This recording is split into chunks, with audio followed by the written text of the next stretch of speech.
Dan kenapa adanya perbedaan penyaliban atau bentuk salib? Sebagaimana yang saya sampaikan, jika Anda kekeh menyampaikan kudu Al-Quran, harus Al-Quran. Nah, di sanalah kedangkalan Anda tentang memahami Islam. Seperti itu. Karena bagaimana mungkin Anda memahami tentang Islam, tentang Kristen saja Anda tidak tahu apa-apa. Sebagaimana yang saya sampaikan tentang masalah penyaliban. Bentuknya itu berbeda-beda. Lalu tentu saja apa yang Anda tanyakan itu sebenarnya tentang menanyakan tentang bentuk. Makanya saya mengingatkan kepada Anda, bagaimana mungkin Al-Quran yang secara global menceritakan masa lampau, masa lalu, Anda menanyakan sesuatu yang terperinci. Dalam arti kata bentuk salib. Dan jika Anda memahami tentang proses adanya Hellenisme yang mempengaruhi orang Romawi, dan Hellenisme pun terpengaruh pula oleh adanya orang-orang India, orang-orang Mesir di sana, tentu saja penyaliban itu berbeda-beda. Tapi intinya penyaliban itu orang yang digantung. Terlepas dia mau digantung di atas pohon yang mana kek, seperti itu. Intinya digantung, itu penyaliban. Dan jika Anda menanyakan seperti yang barusan Anda sampaikan secara terperinci, tentunya saya balik tanya kepada Anda, jika memang penyaliban itu adalah sesuai dengan apa yang terjadi dalam Yesus, kenapa Protestan, Ortodok, dan juga Katolik Barat berbeda? Salib, bentuk salibnya seharusnya sama. Lalu salib yang mana yang sesuai dengan terjadi pada Yesus? Apakah seperti Protestan, Ortodok? Saya kira Anda tidak bisa menjawabnya. Selanjutnya pertanyaan ketiga, sama dengan yang pertanyaan kedua, Anda hanya mengulang-ulang saja. Seperti itu. Sudah disampaikan sejak awal, dan bahkan Anda menyatakan hal itu pula harus dengan Al-Quran. Memangnya Muslim atau Islam itu sama dengan masalah hal Protestan? Jadi Anda jangan menyamakan antara keyakinan kebenaran yang diyakini oleh Muslim itu dengan Protestan yang hanya menggunakan Alkitab saja. Sedangkan Al-Quran, Anda kekeh pengen Al-Quran tok. Jadi seperti itu Bang Rudi. Jika Anda ingin melawan saya dan Anda tidak mengetahui dasar hukum yang digunakan oleh seorang Muslim, malah kekeh Al-Quran tok, tentu saja Anda ingin menjauhkan masalah hadis. Ya silakan. Hukum hadis yang secara terperinci dijelaskan. Silakan. Seperti itu. Silakan Anda memahami ini tidak epistemologi Islam. Silakan jawab itu lah. Kan sudah saya jelaskan kan masalah Taliban itu. Enggak. Barusan Anda benar nggak atau cuma dengar-cengir tok? Anda nggak tahu. Ketika ada penyaliban itu intinya digantung. Intinya itu penyaliban itu digantung, terserah mau di pohon kurma, mau di pohon cemara, mau katakanlah pakai gayung. Yang penting itu digantung seseorang itu. Dan jika Anda mempertanyakan bentuknya seperti apa, apakah dari Mesir, apakah dari Romawi, itu tentunya terperinci. Dan Allah sendiri hanya menceritakan tentang masalah penyaliban. Dalam arti kata, silakan menggunakan salib yang digunakan oleh orang kafir, tetapi itu bukan dari hukum Islam. Oke, itu ditutup aja. Jadi sekarang dia minta fakta sejarah. Siapa yang menjumpai? Siapa yang ada nggak fakta sejarah yang melihat Nabi Muhammad bertemu dengan malaikat Jibril? Bisa saya minta sama kau fakta sejarah? Ada nggak fakta sejarah Nabi Muhammad terbang ke langit? Anda itu oot. Nggak oot, tinggal tenang. Selagi ini masih bisa saya bantah itu? Sebentar. Itu bisa saya bantah. Itu bisa saya bantah. Kamu bantah. Sanggup Anda? Oke. Itu bisa saya bantah loh. Nanti kamu bantah. Oke, mohon maaf saya mute dulu ya kan. Oke, nanti. Sama-sama debater, sama-sama berilmu ya kan, saling kuat nanti. Saya pause dulu ini ya, Pak Rudi. Oke, sudah bisa dikendalikan ini. Oke, lanjut ya. Oke, silakan Pak Rudi. Tadi saya pause, silakan dilanjut. Fakta sejarah mengatakan Neil Armstrong, Edwin Aldrin itu yang pertama tembus lewat angkasa. Tetapi di dalam ajaran Islam, Nabi Muhammad sudah tembus keluar angkasa. Siapa yang salah? Fakta sejarah atau ajaran Islam? Kan tidak mungkin kita beranjak ke situ, Pak Rudi. Jangan kau gabung-gabungkan hal ini dengan keimanan. Keimanan ini bicara sesuatu yang di luar nalar manusia. Ada fakta sejarah Musa membela laut. Bagaimana cara menjelaskannya itu? Pak Rudi, udahlah Nabi Muhammad naik ke langit. Bagaimana? Astronot aja harus bawa oksigen naik ke langit. Nabi Muhammad bisa tembus ke langit. Bagaimana kau menjelaskan itu? Kamu pasti bilang, oh itu kuasa Allah. Itu oot. Kok Bahasnya ini tentang masalah penyaliban gitu. Ini kita bahas penyaliban. Saya bisa bantah pertanyaan Anda itu. Bilang aja Anda tidak tahu. Oke. Karena ini. Di mute itu, liar. Tolong di mute. Nah, sekarang kita balik ke penyaliban. Ya kan? 3 pertanyaan saya, satu pun kau jawab. Kamu bilang bentuknya berbeda-beda. Saya nggak tanya itu. Yang saya tanyakan, salib dalam Al-Quran ada 2. Maka salib Isa termasuk salib yang mana? Salib Firaun kah? Atau salib Allah SWT? Saya tidak nanya bentuknya dulu. Yang saya tanya, yang mana dipakai? Hukum Firaun kah? Di mana orang mengikut Allah? Atau hukum Allah kah? Di mana orang menentang Allah dan Rasulnya dan membuat kerusakan? Paham nggak pertanyaan saya? Itu saja kamu nggak paham. Logatmu banyak, rasamu tinggi, seolah-olah biar mantap, tapi nol, isi nol. Yang kedua saya bilang, mengapa Allah SWT mengadopsi hukum Firaun? Bukan saya bilang bentuknya, digantung, ada gini-gini. Tidak ada saya tanya bentuk. Yang saya tanyakan hukum. Hukum mana yang dikenakan kepada Nabi Isa oleh orang-orang itu? Apakah hukum salib Firaun? Ataukah hukum Allah SWT? Itu cukup jelas. Paham? Sesudah itu, kenapa Allah SWT mengambil hukum Firaun? Ditetapkan hukum Allah. Mengapa Allah mengambil hukum kafir? Ditetapkan menjadi hukum Allah. Padahal Firaun adalah musuh Allah.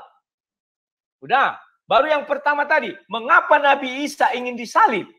Kamu bilang mengenai pajak lah. Mengenai politik. Tak saya temukan di Al-Quran. Kamu ngarang-ngarang bebas. Masih mending saya jelaskan ayat dari Alkitab. Kamu minta fakta sejarah. Maka saya juga bisa meminta fakta sejarah kepada kamu. Kan demikian. Ketika Nabi Muhammad ke atas, mengapa dunia mengatakan Neil Armstrong, Edwin Aldrin yang sudah menembus langit, kecepatan berapa Nabi Muhammad? Itu lagi nanti masuk kita ke teori fisika kimia. Mengenai bahan bakarnya apa? Makan apa itu hewan? Kok ada manusia berbentuk, kuda berbentuk kepala manusia bersayap dan sebagainya. Jadi tanya lagi dari Alkitab, aku jelaskan dari Alkitab. Kau jangan membantah. Kamu tunjukkan 2 buku. Masa harus saya tunjukkan buku Salman Rushdie, The Satanic Verses? Dan kamu harus mempercaya itu. Kan tidak mungkin. Itu manusia. Ya, manusia bisa berasumsi apapun, itu asumsi. Karena mereka tidak hidup di zaman itu. Kecuali penulis itu hidup di zaman itu, saya angkat tangan. Saya akan tinggalkan Kristen. Dengar kata-kata saya ini. Kalau penulis itu bisa kau buktikan hidup di zaman Yesus, saya angkat tangan dan tinggalkan Kristen. Tetapi saya bisa katakan Rasul Paulus hidup di zaman Yesus. Karena itu ada tertulis di dalam kitab suci. Yohanes hidup di zaman Yesus. Matius, Markus, Lukas dan sebagainya. Murid-murid Yesus hidup di zaman Yesus. Dan tertulis nama mereka di kitab suci. Itu dari Tuhan. Masa Tuhan mau kau lawan-lawan? Masa profesor lebih hebat dari Tuhan? Paham nggak? Kecuali profesor buku-buku yang kau kasih mau 1000 serak itu kau buat. Hidup di zaman itu saya angkat tangan. Tapi kalau tidak hidup di zaman itu. Semua yang kau bilang asumsi, pemikiran, hayalan. Atau mereka punya mesin waktu. Bisa pulang ke sana dan melihat. Saya kira kamu tadinya mau berdebat sama saya bahwa kamu orang hebat. Ternyata hebatnya tak ada. Malah menyerang-nyerang pribadi saya dengan mengatakan kamu tidak tahu apa-apa, sudah ini. Cukup argumen melawan argumen. Jangan ucapkan hal-hal yang tidak penting. Belajar lagi kamu tentang perdebatan itu bagaimana agar kamu bisa melawan saya kelak. Kalau masih putar-putar di situ, buat apa kita berdebat? Pertanyaan saya tak satu pun kamu sentuh. Oh, itu berbeda. Contohnya di Kristen. Ada yang begini, ada yang begini, ada begini. Saya nggak tanya itu. Hukum mana yang dikenakan kepada Nabi Isa? Apakah hukum salib Firaun? Karena di Al-Quran ada 2 hukum salib. Yang pertama, Al-Maidah 33. Itu hukum salib Allah SWT. Taha 71. Itu hukum salib Firaun. Yang mana dari kedua hukum salib ini yang diterapkan kepada Nabi Isa? Itu yang saya tanya. Kamu bilang bentuknya berbeda. Oh ini, oh jadi gantung. Saya nggak tanya gantung-gantungnya. Hukum yang mana? Demikian juga ketika saya tanya, mengapa Allah SWT mengadopsi hukum atau mengambil 100% hukum Fir'aun. Padahal Fir'aun musuh Allah. Kan itu yang saya tanyakan. Sehingga Al-Maidah 33 mengatakan bahwa ada hukum salib yang melawan Allah dan Rasul. Artinya itu punya Allah, kan hukum Allah. Sementara hukumnya si Fir'aun terbalik. Orang yang ikut Allah yang dihukum. Kan pengikut Musa katanya. Jawab dulu itu, baru kita lanjut. Oke, waktu sudah habis, silakan. Terima kasih. Ya kan, detik-detik akhir untuk itu sanggahan Pak Rudi. Dan sekarang beranjak ke pertanyaan Pak Rudi. Ini masih tetap pertanyaan Pak Rudi. Tadi kan pertanyaan Mas Fakhrudin kepada Pak Rudi dan disanggah selama 7 menit. Ya kan? Sekarang pertanyaan Pak Rudi disampaikan dengan singkat selama 3 menit. Oke, waktu meluncur, pertanyaan meluncur. Nah, pertanyaan saya sebenarnya hanya itu aja ya.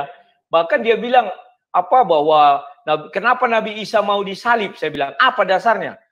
Dia bilang mengenai politik lah. Memang Nabi Isa berpolitik apa? Katanya, oh hukum kami ada dari hadis. Silakan buka dari hadis. Bukakan dari hadis semua yang kau bilang. Hukum apakah hukum Firaun atau hukum Nabi Allah SWT, kau buka juga dari hadis. Paparkan kepada saya. Dan yang terakhir, tambah satu pertanyaan saya. Nanti Nabi Isa turun di hadis dikatakan untuk mematahkan salib. Salib yang mana yang mau dipatahkan Nabi Isa? Apakah Al-Maidah 33 atau Taha 71? Simple. Salib yang mana mau dipatahkan? Al-Maidah atau Taha? Jangan kau bilang salib Kristen. Allah SWT tidak mengenal Kristen. Di awal kau bilang kenal Kristen. Jikalau Allah SWT kenal Kristen, maka Allah SWT akan berkata bahwa kitab Injil itu ditulis Matius, Markus, Lukas, Yohanes. Tetapi faktanya Al-Quran tidak berani menjelaskan siapa penulis Injil Nabi Isa. Tidak ada itu. Yang ada dibilang kami menurunkan Injil kepada Nabi Isa. Selesai. Apakah Injil itu sudah utuh diturunkan? Kan tidak. Nah, maka kita bicara salib lagi kembali ya. Mana yang akan diremukkan oleh Isa, yang dipatahkan? Apakah Al-Maidah 33 atau Taha 71? Beri alasan, silakan. Yang 3 tadi belum terjawab. Kalau mau dijawab, jawab silakan. Mau dari hadis kau ambil, mau dari kitab-kitab apa namanya itu kiai, atau mau dari kitab imam-imam, silakan. Saya tunggu, saya bilang. Silakan, ayo. Halo Ji, sudah Pak Rudi, cukup? Waktu masih ada? Sudah cukup. Oke, masih tersisa 1 menit. Pertanyaan Pak Rudi meluncur. Oke, sekarang menginjak kepada Mas Fakhrudin untuk menjawab selama 7 menit. Timer meluncur, tanggapan meluncur. Silakan Mas Fakhrud. Oke, sebelum saya menjawab, saya ingin meluruskan dulu pandangan Anda yang sejak dahulu sampai sekarang pemikirnya begitu sangat sinis terhadap al-Islam, sebagaimana yang disampaikan bosan kepada Nabi Muhammad SAW. Jika Nabi Muhammad SAW itu adalah merupakan orang yang berbohong, secara logika tidak akan mungkin dia mendapatkan gelar Al-Amin yang bisa dipercaya. Artinya bahwa apa yang disampaikan oleh Nabi Muhammad itu adalah benar-benar terjadi, tidak benar-benar. Lalu jika benar Nabi Muhammad itu seorang pembohong, tentu saja orang-orang kafir Quraisy tidak akan pernah memberikan gelar Al-Amin, orang yang dapat dipercaya itu, kepada Nabi Muhammad SAW. Dan terkait atas apa yang barusan Anda tanyakan, tetapi Anda tidak menjawab atas apa yang saya pertanyakan terkait masalah Eli lama sahabat tani, seperti itu. Dan orang-orang mesianik sendiri pun itu tidak mengetahui atas apa yang pernah kami sampaikan di dalam Facebook. Apalagi Anda seorang Protestan yang saya kira kekurangan sumber dalam hal bacanya. Makanya biar Anda tidak rendah literasinya, banyaklah baca. Seperti itu. Dan salib mana yang terjadi pada Nabi Isa? Perlu Anda ketahui bahwa Allah itu telah menginformasikan kepada semua manusia bahwa beliau tidak disalib. Jika memang benar-benar disalib, tentunya sebagaimana yang baru saya tanyakan, sebagaimana yang barusan saya singgung sejak awal, akan ada terjadi peristiwa yang sesuai dengan stories, dan tentang hal itu Anda bisa baca pada surat An-Nisa ayat 157 sampai 158 bahwa Allah sendiri telah menyelamatkan beliau. Artinya bahwa beliau tidak disalib loh. Lalu salib mana yang dalam Nabi Isa gitu kan? Bagaimana Anda bisa mempertanyakan seperti itu ketika Nabi Isa pun tidak disalib? Hukumnya. Gitu. Kecuali jika Nabi Isa itu disalib lalu bentar, Anda tadi seperti itu bisa diulang loh atas apa yang Anda sampaikan. Sabar. Karena Anda barusan menyinggung seperti itu. Saya tahu udah itu ada kelanjutannya. Lalu ketika Nabi Isa itu turun, lalu salib yang mana gitu yang dipatahkan? Ketika Anda melihat palang sebagaimana hal di PMI gitu kan, seperti hal ini, itu disebut salib.